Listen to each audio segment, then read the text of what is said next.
should be everything isn't so bad or as bad as everybody anticipated. So what he's talking about is trending your treasuries and the yields and everything changing around. So you can see the MBSs are still up 28 points. Okay, so there is one thing I want to go over with you guys real quick before you, and please don't turn the dial, before you apply for a loan, for a car or a mortgage, okay, before you do this. Anybody, I don't care if you're going to use me or not, please do this thing. I've been trying to push this for the last couple months, and a lot of people do it. Some people don't. I had another person call me yesterday, and he said, Dan, after you pulled my credit, I've gotten 30 or 40 calls, and it just keeps continuing. So what happens is, these are called trigger leads.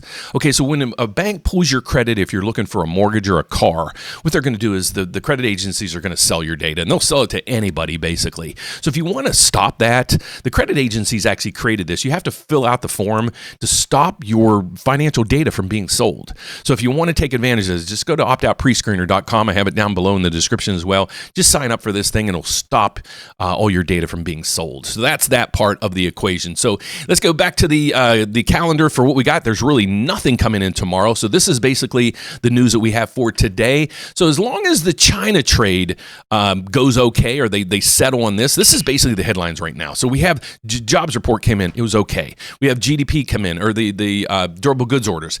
It was good, but you take out food, the cars and autos, it's flat. So the market's not as bad as a lot of people are insinuating. A lot of earnings are coming out as well this week, and we'll recap those maybe tomorrow in tomorrow's video to see how this week's earnings on corporations came out. And then we're also going to check the yield curve. He was talking about the yield curve previously, and that's the debate that President Trump has with the Federal Reserve. He's saying, well, we're working hard to bring down the national debt, and bringing down the national debt's also going to bring down the 10-year Treasury and all the Treasury yields.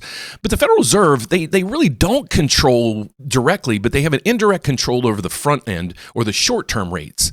Well, they're keeping rates so high because of tariffs, and I agree with it. But once these tariffs get situated, or at least the dust settles, I think the Federal Reserve will have the opportunity to drive down the short-term rates. That'll revert the yield curve, and then it'll hopefully help the economy and help basically everything in general